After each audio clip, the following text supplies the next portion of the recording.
Hello, everyone. Toni Saunders here, and welcome back to my passion. Today, we're going to continue with the federally recognized disabilities. That just means that the federal government has a heading or a disability for pretty much everything that could be the child's disability. There are some disabilities, however, that are not federally recognized.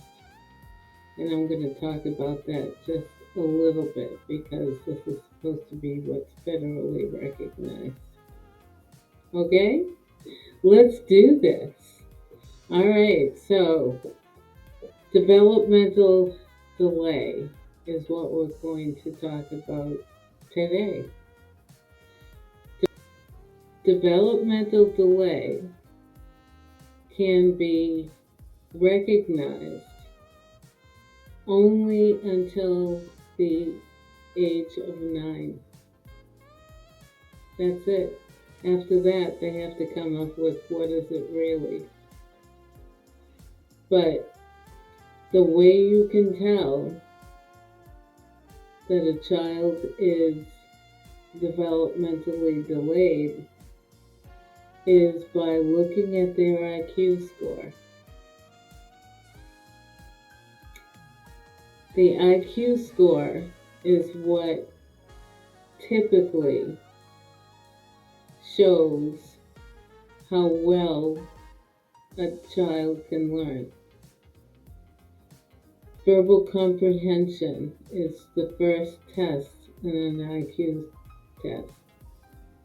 And if that's a very low score, say 60, even 70, then it could be a developmental delay. But you also have to look at the fact that the student may have a disability other than developmental delay that keeps them from having a high score on their IQ. So it's best, and I always say this, it's best to get a neuropsychological evaluation because the doctors who are the ones that can diagnose anything. So this is no different. Neuropsychological evaluation, no different. They will explain why. And that's the part that I always go to. Why? Why is he not learning? Why is he only learning a little bit but not a lot? What are the presentations of the child in question? Presentations are how they act and respond to school. What are they doing? What do they know? What kind of marks are they getting? All of that can tell you whether or not it's developmental disability. So it's time to look at what exactly would you be looking for. I already said cognition. That's your IQ. But there could be more. There could be expressive and receptive language issues.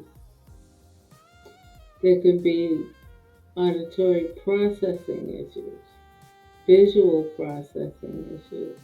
I mean, there are so many things that make up a child's profile. And you need to find out what that profile is because that explains why. And like I said, that is the biggest part of a child's disability. Asking the question, why?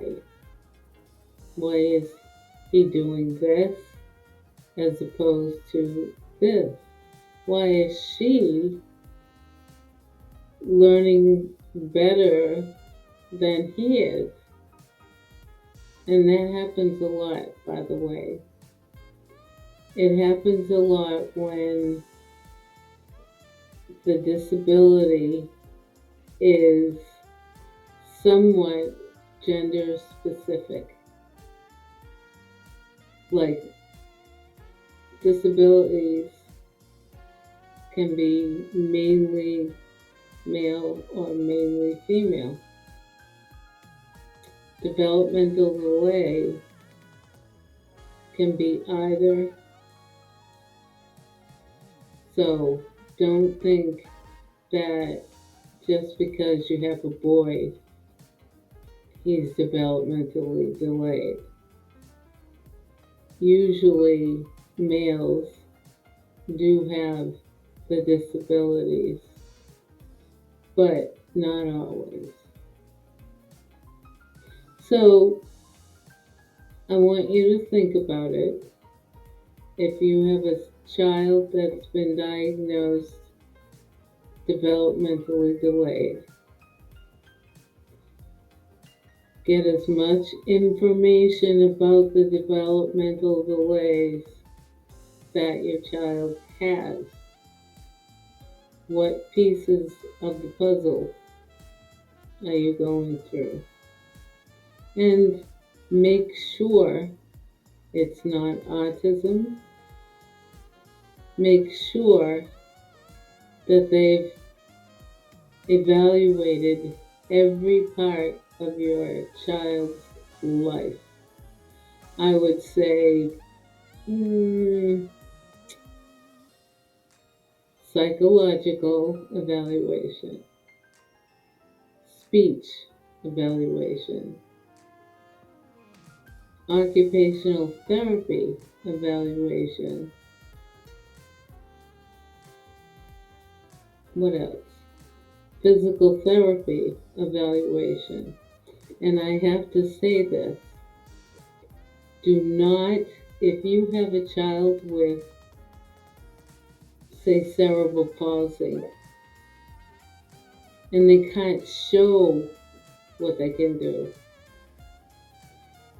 the expertise is not in the building. Make sure, if you have a child with a physical disability, that they can show what they can do in other ways, like using assistive technology. I had a student who, she was in the middle school, and they never gave her, she had cerebral palsy. They never gave her anything to do on her own. So they looked at her physical disability as a way to keep her back. And I'm going to tell you something.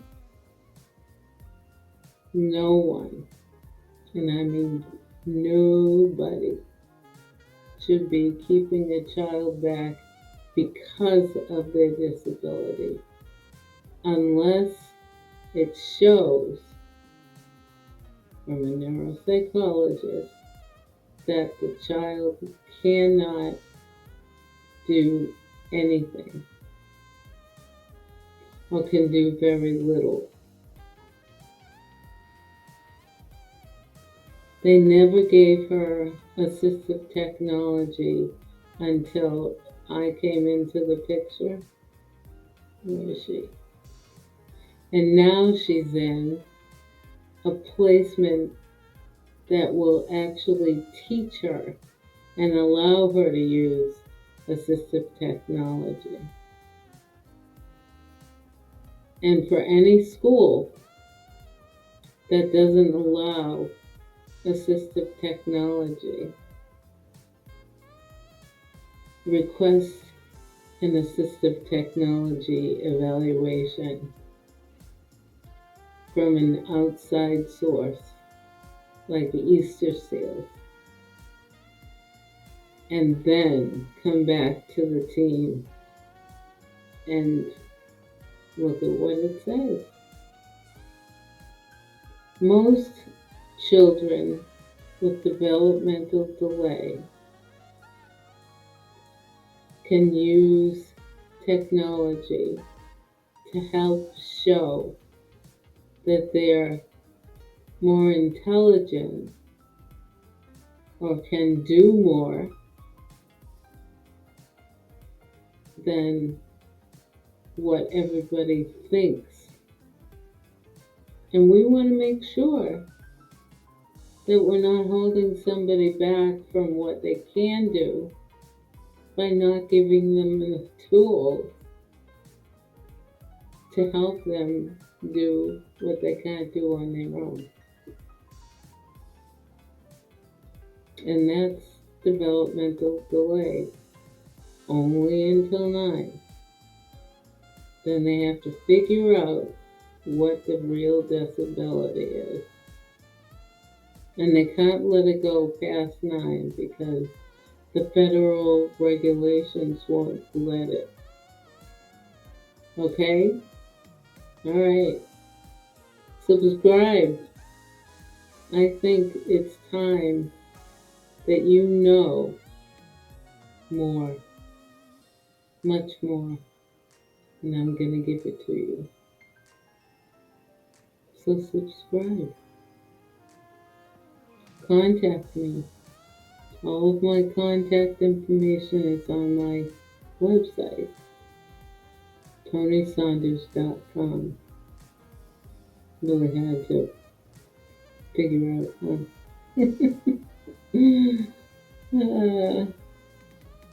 okay, have a great day, and I shall talk to you again next Tuesday. We're going to talk about communication. Communication is going to be longer than this one because there's so much to it.